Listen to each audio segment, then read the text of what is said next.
नमस्कार। प्रस्तुत है मुंशी प्रेमचंद जी के द्वारा लिखी हुई कहानी चकमा। सेठ चंदूमल जब अपने दुकान और गोदाम में भरे हुए माल को देखते तो मुंह से ठंडी सांस निकल जाती। यह माल कैसे बिकेगा? बैंक का सूद बढ़ रहा है, दुकान का किराया चढ़ रहा है, कर्मचारियों का वेतन बाकी पड़ता जाता है। ये सभी रकमें गांठ से देनी पड़ेंगी। अगर कुछ दिन और यही हाल रहा तो दिवाले के सिवाय किसी तरह जान न बचेगी। तिस पर भी धरने वाले नित्य सिर पर शैतान की तरह सवार रहते हैं। सेठ चंदूमल की दुकान चांदनी चौक दिल्ली में थी। मुफस्सिल में भी कई दुकानें थीं।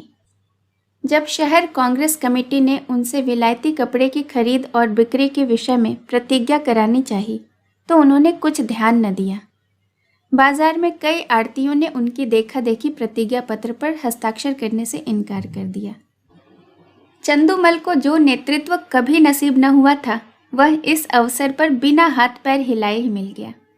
वे सरकार के खैर ख्वाह थे। साहब बहादुरों को समय समय पर डालियां नजर देते थे। पुलिस से भी घनिष्ठता थी। म्यूनिसिपैलिटी के भी सदस्य थे। कांग्रेस के व्यापारिक कार्यक्रम का विरोध करके अमन सभा के कोषाध्यक्ष बन बैठे। यह इसी खैरख्वाही की बरकत थी। युवराज का स्वागत करने के लिए अधिकारियों ने उनसे 25,000 के कपड़े खरीदे। ऐसा सामर्थी पुरुष कांग्रेस से क्यों डरे? कांग्रेस है किस खेत की मूली? पुलिस वालों ने भी बढ़ावा दिया। मुआहिदे पर हरगिज दस्तखत न कीजिएगा। देखें ये लोग क्या करते हैं। एक एक को जेल न भिजवा दिया तो कहिएगा। लाला जी के हौसले बढ़ गए। उन्होंने कांग्रेस से लड़ने की ठान ली। उसी के फलस्वरूप 3 महीनों से उनकी दुकान पर प्रातःकाल से 9 बजे रात तक पहरा रहता था। पुलिस दलों ने उनकी दुकान पर वॉलेंटियरों को कई बार गालियां दी, कई बार पीटा। खुद सेठ जी ने भी कई बार उन पर वाण चलाए, परंतु पहरे वाले किसी तरह टलते न थे। बल्कि इन अत्याचारों के कारण चंदूमल का बाजार और भी गिरता जाता था। मुफस्सिल की दुकानों से मुनीम लोग और भी निराशाजनक समाचार भेजते रहते थे। कठिन समस्या थी। इस संकट से निकलने का कोई उपाय न था। वे देखते थे कि जिन लोगों ने प्रतिज्ञा पत्र पर हस्ताक्षर कर दिए हैं वे चोरी छिपे कुछ न कुछ विदेशी माल लेते हैं। उनकी दुकानों पर पहरा नहीं बैठता। यह सारी विपत्ति मेरे ही सिर पर है। उन्होंने सोचा पुलिस और हाकिमों की दोस्ती से मेरा भला क्या हुआ। उनके हटाए ये पहरे नहीं हटते। सिपाही की प्रेरणा से ग्राहक नहीं आते। किसी तरह पहरे बंद हो जाते तो सारा खेल बन जाता। इतने में मुनीम जी ने कहा, लाला जी यह देखिए, कई व्यापारी हमारी तरफ आ रहे थे। पहरे वालों ने उनको न जाने क्या मंत्र पढ़ा दिया, सब के सब चले जा रहे हैं। चंदूमल, अगर इन पापियों को कोई गोली मार देता तो मैं खुश होता। यह सब मेरा सर्वनाश करके ही दम लेंगे। मुनीम, थोड़ी हेठी तो होगी। यदि आप प्रतिज्ञा पत्र पर हस्ताक्षर कर देते तो यह पहरा उठ जाता। तब हम भी यह सब माल किसी न किसी तरह खपा देते। चंदूमल, मन में तो मेरे भी यही बात आती है, पर सोचो कितना अपमान होगा। इतनी हेकड़ी दिखाने के बाद फिर झुका नहीं जाता। फिर हाकिमों की नज़रों में भी गिर जाऊंगा और लोग भी ताने देंगे कि चले थे बच्चा कांग्रेस से लड़ने। ऐसे मुंह की खाई की होश ठिकाने आ गए। जिन लोगों को पीटा और पिटवाया, जिनको गालियां दी, जिनकी हंसी उड़वाई, अब उनकी शरण कौन मुंह लेकर जाऊं? मगर एक उपाय सूझ रहा है। अगर चकमा चल गया तो पौ 12 है। बात तो तब है जब सांप को मारूं मगर लाठी बचाकर। पहरा उठा दूं पर बिना किसी की खुशामद किए। 9 बज गए थे। सेठ चंदूमल गंगा स्नान करके लौट आए थे और मसनद पर बैठकर चिट्ठियां पढ़ रहे थे। अन्य दुकानों के मुनीम ने अपनी विपत्ति कथा सुनाई। एक एक पत्र को पढ़कर सेठ जी का क्रोध बढ़ता जाता था। इतने में 2 वॉलेंटियर गाड़ियां लिए हुए उनकी दुकान के सामने आकर खड़े हो गए। सेठ जी ने डांट कर कहा, हट जाओ हमारी दुकान के सामने से। एक वॉलेंटियर ने उत्तर दिया, महाराज हम तो सड़क पर हैं, क्या यहाँ से भी चले जाएं? सेठ जी, मैं तुम्हारी सूरत नहीं देखना चाहता। वॉलेंटियर, तो आप कांग्रेस कमेटी को लिखिए। हमको तो वहां से यहाँ खड़े रहकर पहरा देने का हुक्म मिला है। एक कांस्टेबल ने आकर कहा, क्या है सेठ जी, यह लौंडा क्या टर्राता है? चंदूमल बोले, मैं कहता हूँ कि दुकान के सामने से हट जाओ, पर कहता है कि ना हटेंगे। जरा इनकी जबरदस्ती तो देखो। कांस्टेबल, तुम दोनों यहाँ से जाते हो या आकर गर्दन नापूं? वॉलेंटियर, हम सड़क पर खड़े हैं, दुकान पर नहीं।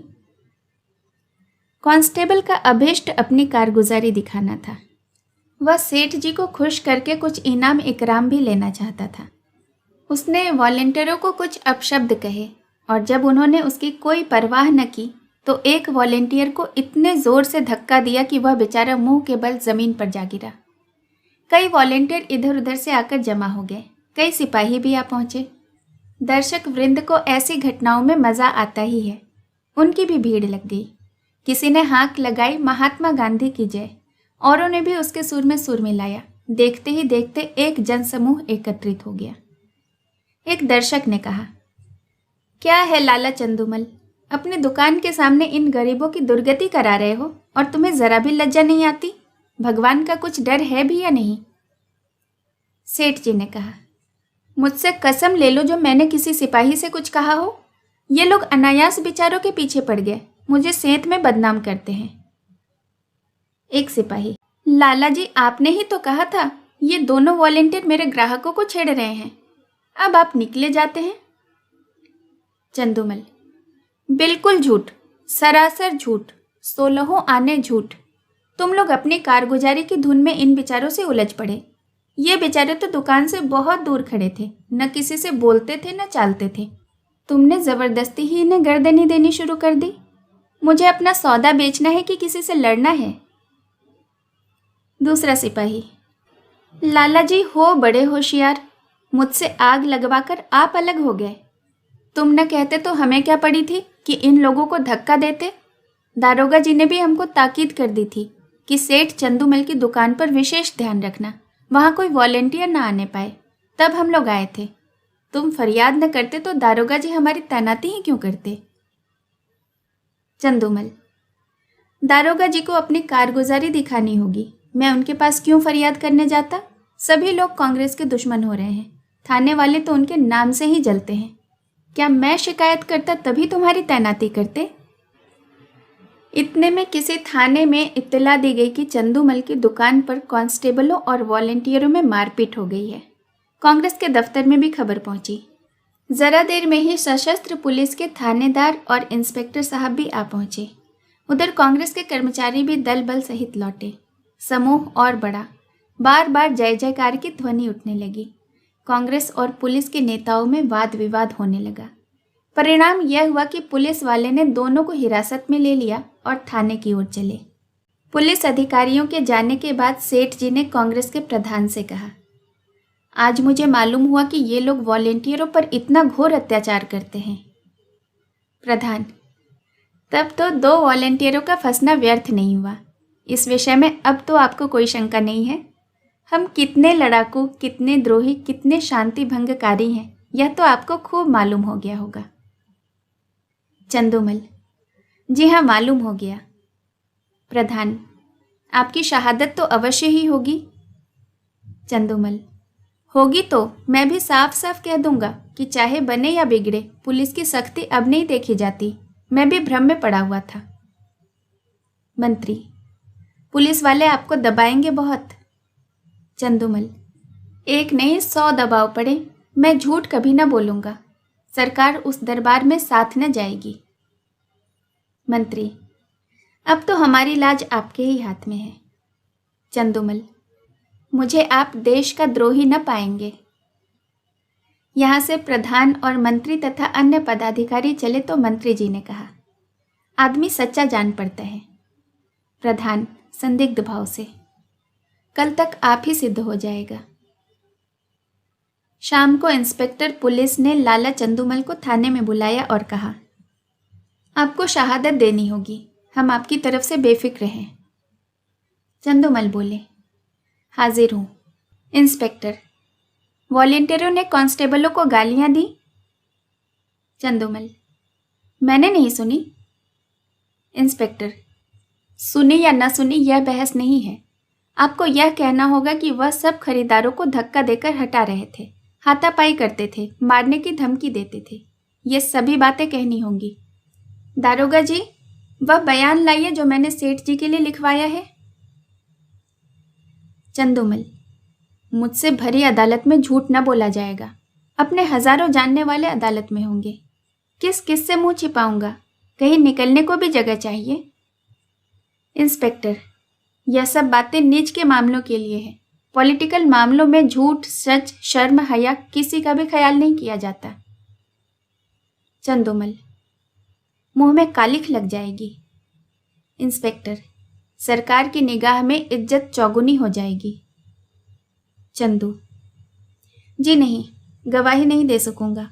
कोई और गवाह बना लीजिए। इंस्पेक्टर, याद रखिए, यह इज्जत खाक में मिल जाएगी। चंदूमल, मिल जाए, मजबूरी है। इंस्पेक्टर, अमन सभा के कोषाध्यक्ष का पद छीन लिया जाएगा। चंदू, उससे कौन सी रोटियां चलती हैं? इंस्पेक्टर, बंदूक का लाइसेंस छीन लिया जाएगा। छिन जाए बला से। इनकम टैक्स की जांच फिर से होगी। जरूर कराइए, यह तो मेरे मन की बात हुई। इंस्पेक्टर, बैठने को कुर्सी न मिलेगी। चंदू, कुर्सी लेकर क्या चाटूं? दिवाला तो निकला जा रहा है। इंस्पेक्टर, अच्छी बात है, तशरीफ ले जाइए। कभी तो आप पंजे में आएंगे ही। दूसरे दिन इसी समय कांग्रेस के दफ्तर में कल के लिए कार्यक्रम निश्चय किया जा रहा था। प्रधान ने कहा, सेठ चंदूमल की दुकान पर धरना देने के लिए 2 स्वयंसेवक भेज दीजिए। मंत्री, मेरे विचार से वहां अब धरना देने की कोई जरूरत नहीं है। प्रधान, क्यों? उन्होंने अभी तक प्रतिज्ञा पत्र पर हस्ताक्षर नहीं किए हैं। मंत्री, हस्ताक्षर नहीं किए पर हमारे मित्र अवश्य हो गए हैं। पुलिस की तरफ से गवाही न देना यही सिद्ध करता है। अधिकारियों की तरफ से कितना दबाव पड़ा होगा इसका अनुमान किया जा सकता है। यह नैतिक साहस में परिवर्तन हुए बिना नहीं आ सकता। प्रधान, हाँ, कुछ परिवर्तन तो अवश्य हुआ है। मंत्री, कुछ नहीं महाशय, पूरी क्रांति कहिए। आप जानते हैं ऐसे मामलों में अधिकारियों की अवहेलना करने का अर्थ क्या है? यह राजविद्रोह की घोषणा के समान है। त्याग में संन्यास से इसका महत्व कम नहीं है। आज जिले के सारे हाकिम उसके खून के प्यासे हो रहे हैं। आश्चर्य नहीं कि गवर्नर महोदय को भी इसकी सूचना दे दी गई हो। प्रधान, और कुछ नहीं तो उन्हें नियम का पालन करने के लिए ही प्रतिज्ञा पत्र पर हस्ताक्षर कर देना चाहिए था। किसी तरह उन्हें यहाँ बुलाइए, अपनी बात तो रह जाए। मंत्री, वह बड़ा आत्माभिमानी है, कभी ना आएगा। बल्कि हम लोगों की ओर से इतना अविश्वास देखकर संभव है कि वह फिर उस दल में मिलने की चेष्टा करने लगे। प्रधान, अच्छी बात है, आपको उन पर इतना विश्वास हो गया है तो उनकी दुकान छोड़ दीजिए। तब मैं यही कहूँगा कि आपको स्वयं मिलने के बहाने उस पर निगाह रखनी होगी। मंत्री, आप नाहक कितना शक करते हैं। 9 बजे सेठ चंदूमल अपनी दुकान पर आए तो वहां एक भी वॉलेंटियर न था। मुख पर मुस्कुराहट की झलक आई। मुनीम से बोले, कौड़ी चित्त पड़ी। मुनीम, मालूम तो होता है, एक महाशय भी नहीं आए। चंदूमल, न आए और न आएंगे, बाजी अपने हाथ रही। कैसा दांव खेला, चारों खाने चित्त। आप भी बातें करते हैं, इन्हें दोस्त बनाते कितनी देर लगती है? कहिए अभी बुलाकर जूतियां सीधी करवाऊं? टके के गुलाम हैं, न किसी के दोस्त न किसी के दुश्मन। सच कहिए, कैसा चकमा दिया? मुनीम, बस यही जी चाहता है कि आपके हाथ चूम ले। सांप भी मरा और लाठी भी न टूटी, मगर कांग्रेस वाले भी टोह में होंगे। चंदूमल, तो मैं भी तो मौजूद हूँ। वह डाल डाल चलेंगे, मैं पात पात चलूँगा। विलायती कपड़े की गांठ निकलवाइए और व्यापारियों को देना शुरू कीजिए। एक अठवारे में बेड़ा पार है। कहानी सुनने के लिए आपका बहुत बहुत धन्यवाद।